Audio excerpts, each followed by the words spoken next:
Welcome back. इस series में आज फिर से आपका स्वागत है। आज का जो हमारे डिस्कशन का जो टॉपिक है वो है basic terms related to AC circuit और ये है हमारा पार्ट 2।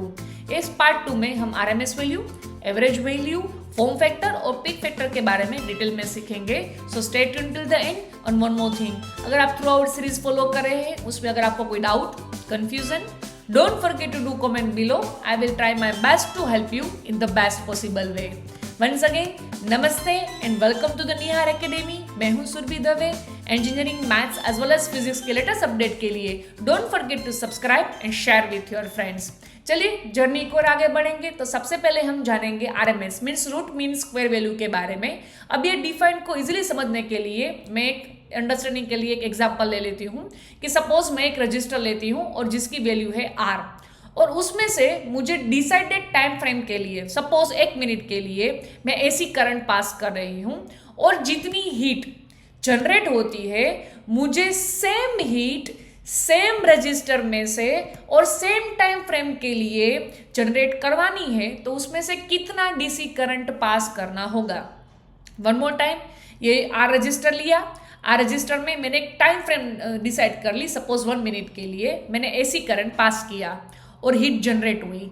मुझे same amount of the heat same register में और same time frame means 1 minute में जनरेट करवाने के लिए कितना डीसी करंट ये रजिस्टर में से पास करना होगा, वो है रूट मीन स्क्वायर वैल्यू। चलिए अब डेरिवेशन की ओर आगे बढ़ेंगे। तो ये एक वेव है वो 360 का होता है, मीन्स एक साइकिल 360 की होती है। यहाँ पे मुझे रूट मीन स्क्वायर वैल्यू निकालनी है, तो रूट मीन्स स्क्वायर रूट। अब ये जो वेव है वो करंट का है, बिकॉज हम करंट की बात कर रहे हैं, तो मुझे करंट की वैल्यू की एवरेज निकालनी है 0 से शुरू करते हुए 360 तक। सो मैं अपॉन में लिखूंगी 2 पाई मीन्स 360, बिकॉज मैं 0 से 360 की रेंज में करंट की जितनी भी वैल्यू है उसकी मुझे एवरेज निकालनी है। सो अपॉन में 2 पाई। अब करंट की वैल्यू हर इंस्टेंट पे बदल रही है बिकॉज इट्स साइन वेव। सो 0 से 2 पाई के रेंज में जितने भी करंट की वैल्यू है उसको मुझे इंटीग्रेट करना है। और यहाँ पे रूट, मीन और स्क्वायर भी है, इसलिए मैं यहाँ पे करंट की वैल्यू का स्क्वायर लूंगी। चलिए डिस्कशन की ओर आगे बढ़ेंगे। तो सबसे पहले 2 टर्म तो प्रीवियसली हमने समझे यही है। अब यहाँ पे मैं करंट की वैल्यू लिख रही हूँ, वो है ion square sine square theta. अब मैं आयन स्क्वायर को इंटीग्रेशन के साइन से पहले लिख लेती हूँ, मीन्स आयन स्क्वायर अपॉन 2 पाई 0 से 2 pi sine square theta d theta. अब हम मैथ्स में साइन स्क्वायर थीटा का रिलेशन ऑलरेडी सीख चुके हैं, तो यहाँ पे मैं साइन स्क्वायर थीटा की फॉर्मूला पुट कर रही हूँ 1 माइनस कोस 2 थीटा अपॉन 2। अब जो डिनोमीटर में मीन्स नीचे की तरफ जो 2 है उसको मैं इंटीग्रेशन की साइन के आगे लिखूंगी, मीन्स 2 2 जा 4 हो जाएगा और अंदर बचेगा 1 minus cos 2 theta d theta. अब मैं इंटीग्रेशन की साइन दोनों टर्म को इंडिविजुअली दे रही हूँ। अब मैं इंटीग्रेशन करने जा रही हूँ, so ion square upon 4 pi as it is, और जो 1 का इंटीग्रेशन होगा वो होगा थीटा, और लिमिट लिख देती हूँ 0 से 2 pi minus as it is cos 2 theta का इंटीग्रेशन साइन 2 थीटा और 2 थीटा का 2 अपॉन में। सेम वे यहाँ पे भी मैं ब्रैकेट की जो लिमिट है वो लिख देती हूँ। चलिए अब और आगे बढ़ेंगे। सबसे पहले मैं वो टर्म 1 मोर टाइम रिपीट कर रही हूँ, और आयन square upon 4 pi as it is. अब थीटा की जगह मुझे जो लिमिट है वो लिखनी है, मीन्स सबसे पहले आएगी upper limit minus lower limit. So 2 pi minus 0 minus sine 2 theta में सबसे पहले आएगी थीटा की जगह upper limit, mean sine 2 as it is, theta की जगह 2 पाई अपॉन का 2 as it is minus sine 2 as it is. अब लोअर लिमिट मीन 0 अपॉन का 2 एज इट इज रहेगा। चलिए अब सिंप्लीफाई करते हैं। तो आयन square upon 4 pi as it is, 2 pi minus 0 means 2 pi minus का माइनस एज इट इज, 2 2 जा 4, so sine 4 pi upon 2 minus sine 2 into 0 means sine 0, और साइन 0 की वैल्यू होती है 0। So ion square upon 4 pi 2 pi minus sine 4 pi बचा, पर sign 4 पाई की value भी 0 ही होती है, सो अल्टीमेटली वो पूरी टर्म 0 हो जाएगी। अब बची ion square upon 4 pi into 2 पाई, पाई पाई कट, सो आयन स्क्वायर अपॉन 4 इंटू 2, 2 2 जा 4, सो आयन स्क्वायर अपॉन 2। अब मैं रूट की साइन दोनों टर्म को इंडिविजुअली दे रही हूँ, सो ऊपर स्क्वायर रूट कट, सो ऊपर बचेगा आयन और अपॉन में रूट 2। अगर आप 1 अपॉन रूट 2 की वैल्यू कैल्सियम में निकालेंगे तो वैल्यू मिलेगी 0.707 IM, और ये है आरएमएस और मैक्सिमम वैल्यू के बीच का रिलेशन, और one of the most time be question for your exam. चलिए अब नेक्स्ट टर्म की ओर आगे बढ़ेंगे, वो है एवरेज वैल्यू।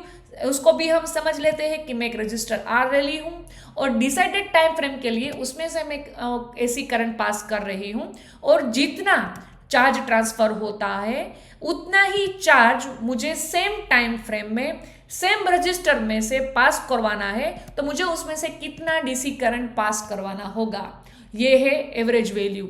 आरएमएस में हम हीट की बात कर रहे थे, यहाँ पे हम चार्ज की बात कर रहे हैं कि रजिस्टर आर उसमें से एसी पास किया सेम टाइम फ्रेम के लिए, जितना चार्ज ट्रांसफर हुआ इतना ही टाइम फ्रेम के लिए सेम रजिस्टर में से मुझे कितना डीसी करंट पास करना होगा। ये है एवरेज वैल्यू।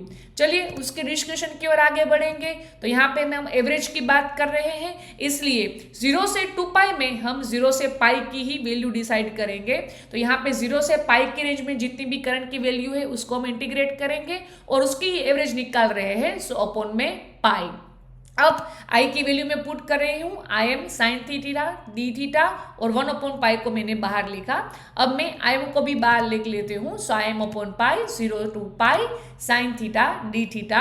अब जो साइन थीटा है उसका जो इंटीग्रेशन है वो होगा माइनस कोस थीटा और मैं लिमिट लिख देती हूँ 0 to पाई। अब मुझे नेक्स्ट जो करना है वो नेगेटिव टर्म जो कोस के आगे जो नेगेटिव साइन है उसको मैं बाहर ले लेती हूँ, सो माइनस आई एम अपॉन पाई। अब कोस थीटा की जगह मैं सबसे पहले लिखूंगी अपर लिमिट, सो कोस पाई माइनस अब cos lower limit means cos 0, so minus I M upon pi as it is.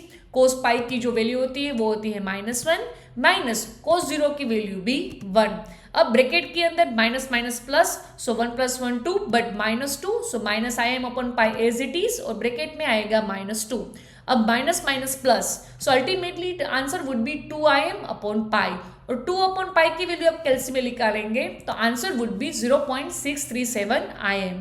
यह है एवरेज वैल्यू और मैक्सिमम वैल्यू के बीच का रिलेशन जो आपको याद रखना है। चलिए और आगे बढ़ते हैं, वो है फॉर्म फैक्टर। फॉर्म फैक्टर को हम केएफ से इंडिकेट करते हैं और उसकी जो फॉर्मूला है वो है RMS value upon average value, mean it is a ratio of RMS value to average value. ये जो फॉर्म फैक्टर है उसकी जो वैल्यू है वो 0.0707 आईएम जो आरएमएस की अभी हमने निकाली upon average 0.637 IM IM cut, so answer would be 1.11। अब क्वेश्चन ये होता है कि इसका इंपॉर्टेंस क्या है। तो फॉर्म फैक्टर है उसका जो इंपॉर्टेंस है वो हमें इंडिकेट ये करता है कि अगर कोई भी वेव प्योर साइन वेव है तो इट मीन्स उसका जो फॉर्म फैक्टर होगा वो 1.1 होगा। अब प्योर साइन वेव के कंपैरिजन में आपका जो पर्टिकुलर वेव है वो कितना डिस्टॉर्टेड मीन्स उसका शेप कितना बिगड़ा हुआ है। प्योर साइन वेव का फॉर्म फैक्टर 1.11 है। अगर आपका जो साइन वेव है वो डिस्टर्ब्ड होगा तो उसकी फॉर्म फैक्टर की वैल्यू इनकी कंपैरिजन में ज्यादा होगी, मीन्स अलग होगी। तो यहाँ से हमें वेव शेप के बारे में भी अंदाजा आ सकता है। नेक्स्ट फॉर्म फैक्टर की मदद से हम transformer as well as circuit design में कैपेसिटर एक्सेट्रा डिवाइसेस की वैल्यू डिसाइड करने में भी हमें ये हेल्प करता है। और नेक्स्ट थिंग है कि हमारी जो measuring instrument means multimeter etcetera है वो आरएमएस वैल्यू मेजर करता है, पर हमारा साइन वेव है वो तो ऑलरेडी डिस्टॉर्ट है मीन्स थोड़ा बिगड़ा हुआ है, तो हमें जो वो मेजर करके देगा वो थोड़ी अलग वैल्यू देगा ओरिजिनल से।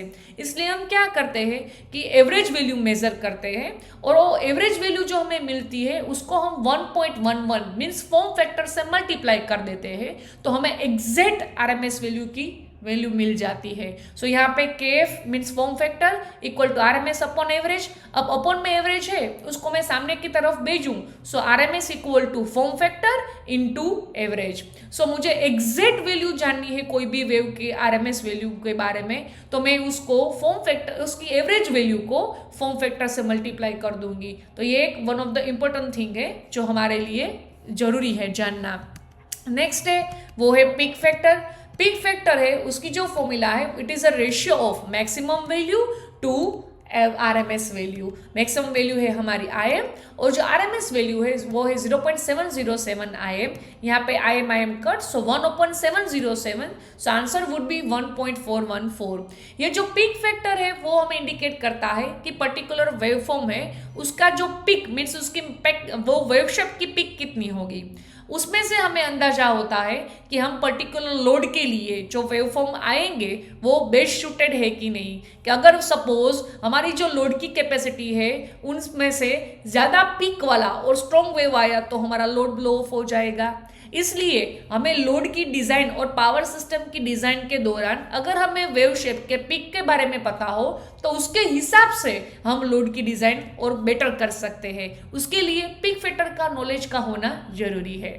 Once again thank you for the watching and don't forget to subscribe and share with your friends.